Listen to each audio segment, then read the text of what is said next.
Hello. So, zdravej mamo. That was hi mom in Bulgarian. My name is Pavlin, and I work as a software developer in Hacksoft, which is an outsourcing company. And I do mainly Python, which is Django, and JavaScript, which is React. And you can find me in Twitter, just like this. So I want to start with this. This slide was not initially in my presentation, and you might already know, but my talk was scheduled for Wednesday. But sadly, my flight got delayed, and we missed our connection. So I want to thank, firstly, to Alexander Hendorf and for the assistance, and to Owen Campbell for stepping in and taking my slot, which made this talk possible. So if you can do a round of applause for them, it will be really good.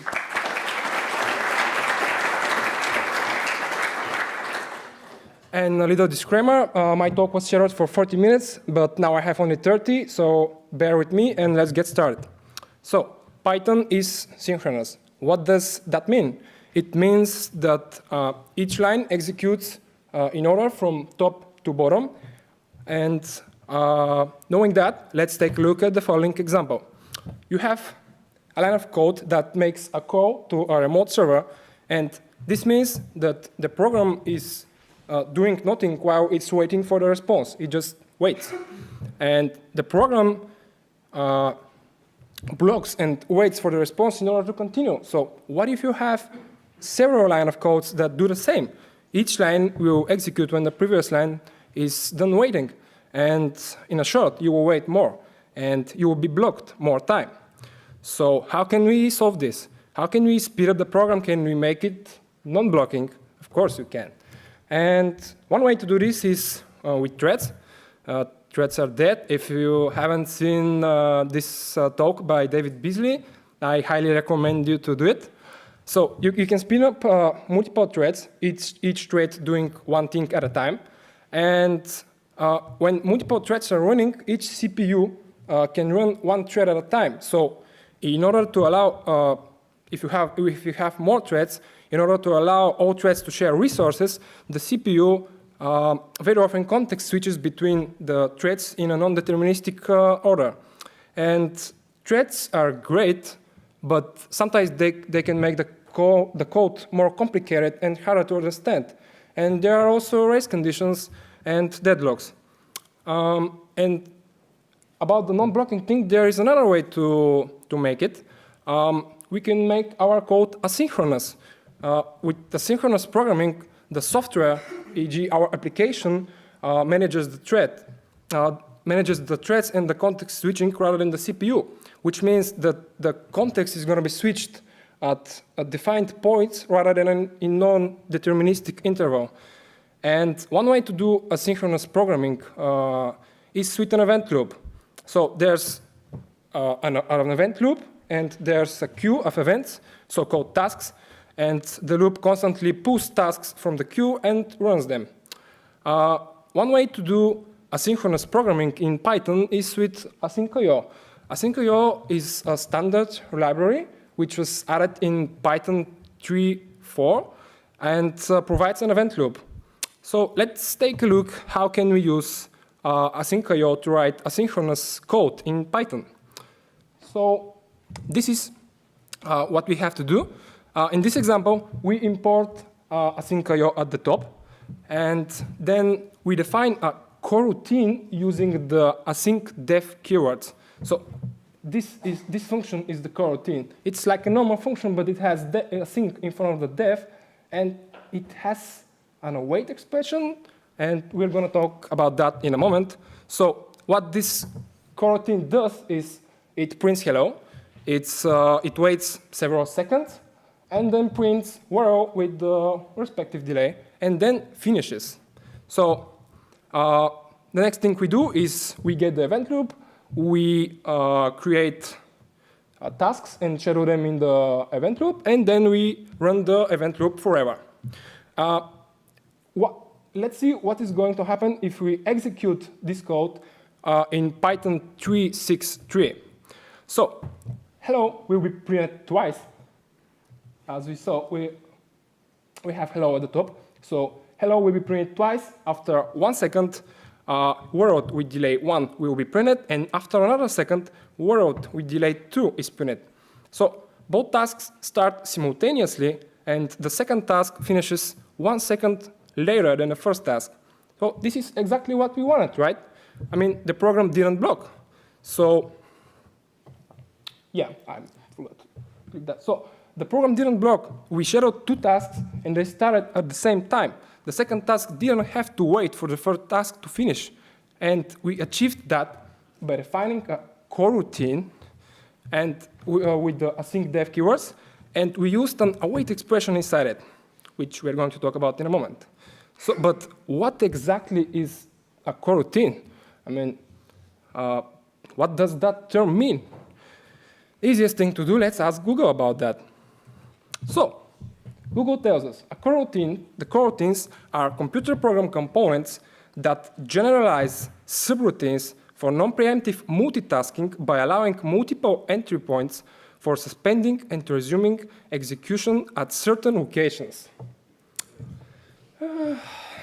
Well, my understanding about this definition hasn't changed since the first time I read it. I mean, I remember looking at my screen just like the cat in the picture, and my first thoughts were, what if I have to explain this to someone else? I mean, this is a picture of me and my niece, Ralitza. She's 2 years old, and she's really cute, and I love her so much. So in this picture, so she's teaching me how to draw here, and believe me, she's better than me, even though she's 2 years old. So what if I have to explain to her what a coroutine is? I will have to start with the basics. In this talk, we are going to talk about order of execution, the iterator protocol, generator functions. We're going to talk about int from, and then we would make a definition of a coroutine in Python. And then we're going to look at the async.coroutine and types.coroutine decorators. And finally, last but not least, we're going to talk about async and await. So, order of execution. As we already said in the beginning, each line executes from top to bottom in order. So, until an exception is raised, for example. In this example, the message after the raise will never be executed. Another way to end the function's execution is when a return statement is reached. In this example, the print message below the return will never be executed. So return implies that the function is returning control back to the point from where it was initially called from. And another way to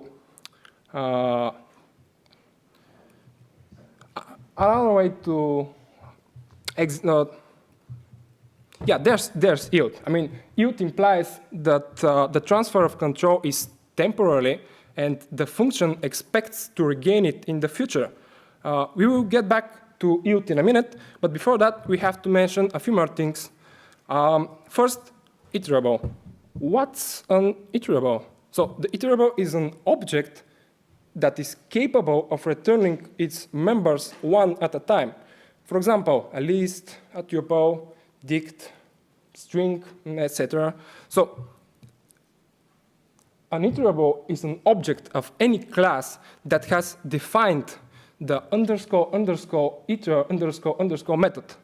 So in a short, an iterable is something that can be used on the right side of the for loop. So iterator, this was iterable, this is iterator. What's an iterator? That's an object representing a stream of data. And repeated calls to the iterator's next method return successive items from the stream. And when no more data is available, a stop iteration exception is raised instead. Iterators are required to have an iter method that returns the iterator itself. Let's check out an example. So this is a pretty useless iterator class. Here, that iterator will return the numbers from 1 to 3. And as we already said, we have an iter method that returns self. And in the next method, we return the numbers from 1 to 3. And if the next number is higher than 3, we raise a stop iteration exception. Let's see how can we use it. So first, we have to make an instance of our iterator class. And then we can manually call the next method on it. The first time we call next, it returns 1. Next time it returns 2. Third time it returns 3. And if we call it again, it will raise a stop iteration exception, which is really nice. So another way to get its values is to iterate over the iterator with a for loop.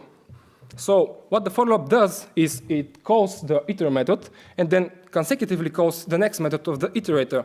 And when stop iteration exception is raised, the loop is exited successfully. So let's get back to the ut keyword. So what does that word mean? What does that word do? Let's talk about generator functions. So if the body of a function contains ut, that function automatically becomes a generator function. And once we call the generator function, it returns generator iterator. And we can get the values from the generator iterator by calling next on it. And once the generator is exhausted, it will raise a stop iteration. And you can consume the values of a generator only once. Let's check out an example. So this is a normal function, but instead of returning, we return values by yielding them. And since the function has yield inside it, that function is a generator function. Let's see how can we use it. So when we call the generator function, nothing will get printed. It will return a generator iterator. And from now on, when I say a generator, I will be referring to the value returned after calling the generator functor. So gen is a generator iterator, and I will call it a generator. So how can we get the values? We have to call next. If you saw the function, you'll see that it prints a string, returns 1. Then and what happens is that, let's see the function again. What happens is that at the point where it returns 1, the function pauses. It's not destroyed, it pauses and it keeps its context. So at this point, when it returns 1, when we call next, it will resume from the place where it was paused, e.g. the first ut, then it will print ut in its second value, it will return 2, and finally it will raise a stop iterations exception. So generators have a send method. What does the send method do? Well, it resumes the execution of a generator and passes a value into it. I mean, sending none in the send method is equivalent to calling the next method of a generator. And the send will return the value yielded by the generator just like next does. Let's see an example.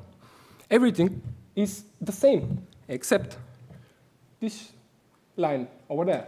So what we've done is we've assigned the yield expression to a variable. And the value that we're going to pass to the send method will be assigned to that variable. Let's see how it works. We have to instantiate our generator, which returns a generator iterator, which I call a generator. And we can call send with none, which is equivalent to calling next on the generator, which is going to yield value and is going to return 42. So the next time we can call the send method with a string, which will be assigned to the variable received, and it will be printed. And the next time we call send with none or with a string, it doesn't matter, a stop iteration exception is raised. So in Python 3.3, a new feature comes in play. Yield from. The yield from expression. So if we loop over an iterator and yield each value, this will be equivalent to yielding from the iterator. And when the iterator is a generator, it will be exhausted first, and I mean, it will get every value from that generator, and then the execution continues. How is this helpful? I mean, it's helpful because yield from allows us to chain generators, which is really cool. Let's see an example. Okay, this is a little bit complicated. We have a generator, first generator, which yields 1, prints some string, and yields 2. And in the second generator, we make an instance of that generator function. We yield from it, we yield from the generator, then we print a string, and we yield 3. So what happens when we try to run that code? We get the second generator, and the first next call pauses the second generator. Oops. Pauses the second generator at the point of yield from, and goes into the first generator, which returns 1. So the next time we call next, the string from the first generator is going to be printed, which is in the middle of first generator, and 2 is going to be returned. And the next time we call next, in the middle of second generator, 3 is returned. And then it raises top iteration exception. Knowing all of this, I mean the functionalities, the capabilities of generators, let's take a look at the definition from the beginning. Coroutines are computer program components that generalize subroutines for non-preemptive multitasking by allowing multiple entry points for suspending and resuming execution at certain locations. Now, it looks like a coroutine is an object which implements the methods of a generator. And so suddenly, all generators implement the coroutine interface. But the generators were not meant to be in use that fashion. So with its arrival in Python 3.4, async.io provides a useful decorator in order to solve this issue. So what this decorator does is, well, it is used to label a function as acting as a coroutine that was meant to be used with async.io. And async.io required all generators that are going to be used with async.io to be decorated with this decorator. So let's check out the example with async.io, which was from the beginning and was using Python 3.63. This is the example. Same thing. So let's compare it with how async.io was used back in Python 3.4 when async.io originated. The only difference here, as you can see, is that we are not using async def, but we're using a normal function, which is a generator because it has yield from, and we decorate it with async.io, and instead of awaiting, we use yield from.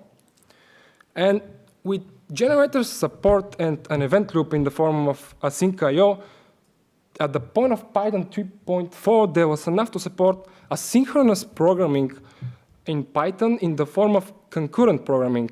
What does concurrent programming mean? It means that with concurrent programming, we write code that is supposed to be executed independently of other parts, but it all executes in a single thread.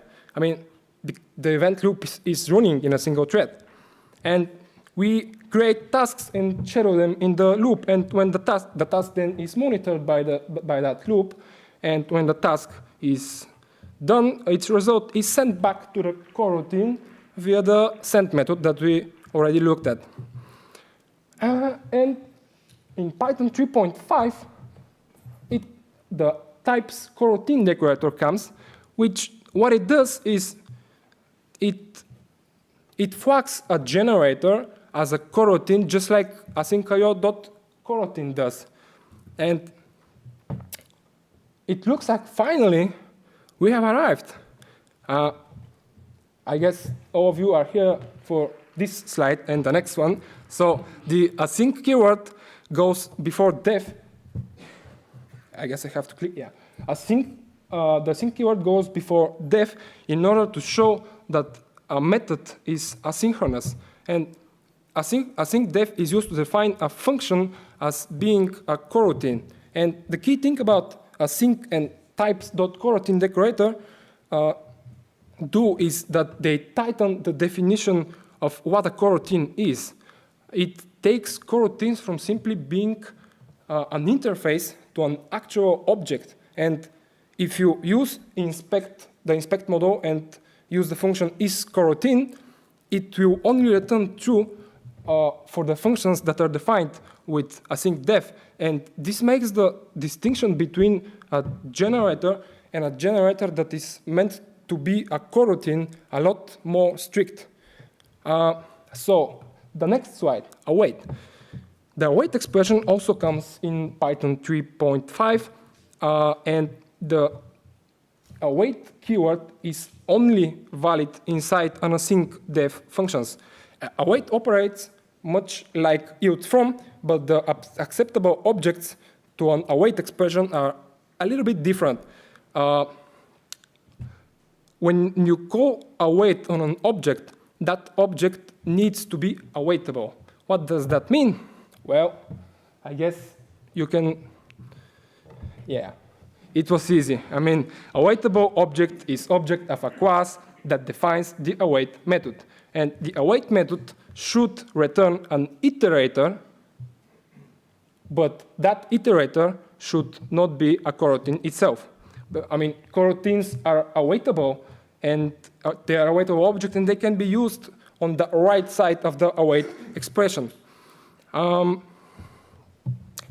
key thing here is that await will not accept a generator that is not flagged as a coroutine. I mean, even though generators kind of support the coroutine interface, this is the key thing, because the await expression protects us from accidentally using a generator instead of a coroutine. But there's a catch, as always. You cannot use yield in async def function. And the only way to return a value in an async def function, which we can call coroutine, is by using return, either return or await.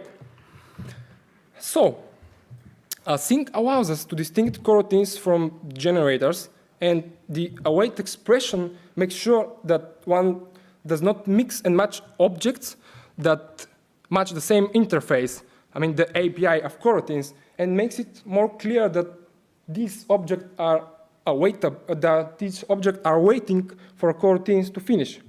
And the await that we saw is the switch point. I mean, it practically means go do something else while I'm waiting for something to finish, and when I'm done, come back here and continue.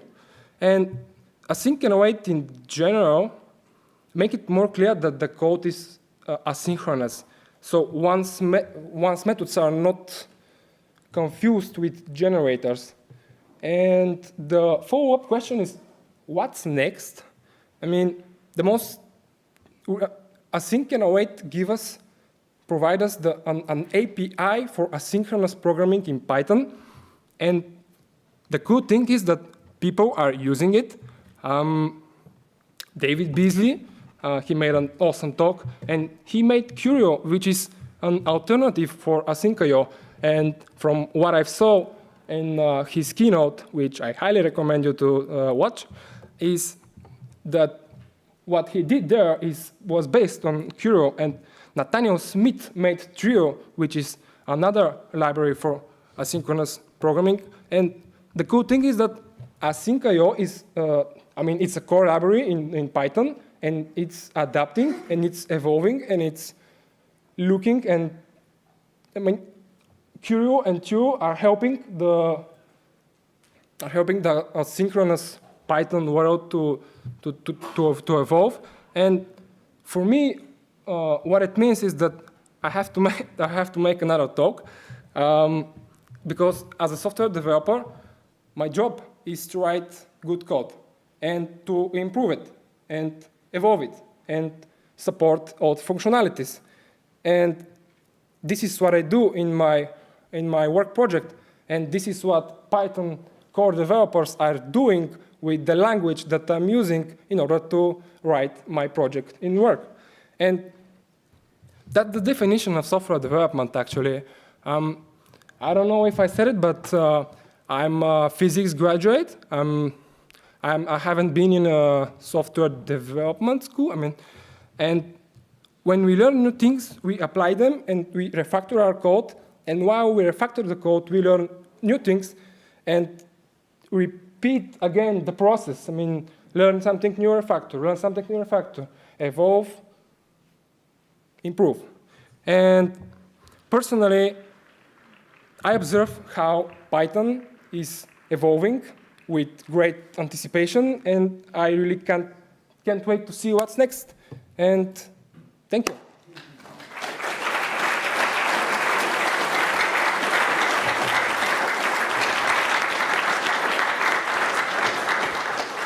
Okay. Thank you, Pavel. Okay. Yeah, you can find all the code snippets in this repository. Okay, we have time for one, maybe two questions. Anyone? Here, okay.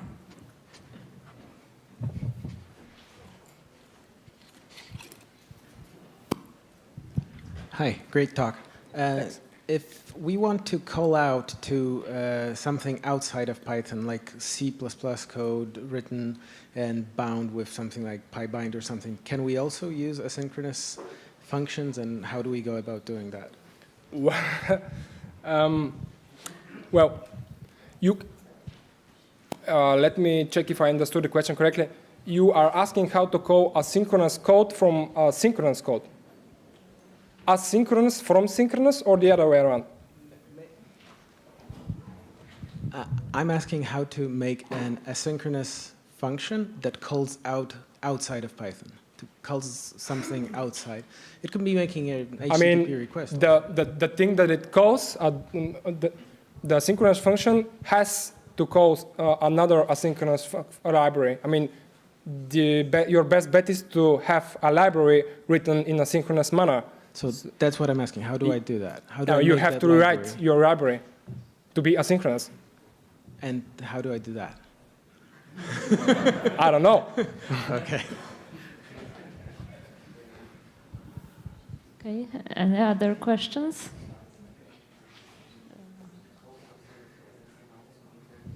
Him? Hi, thanks for the talk.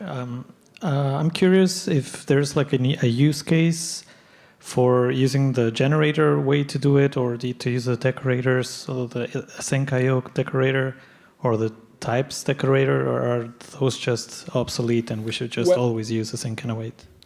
At the current moment, you should always use async and await, and I don't have much experience with asynchronous code. I haven't written a lot of code with it, but at the moment you have async and await, and you should use that. The generators were there because they were needed, but they were not needed. They are not needed anymore.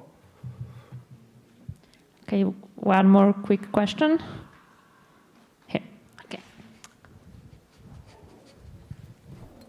So a similar question about use cases. So I was curious, what is the use case for using yield from as opposed to using itertools chain? Can you repeat?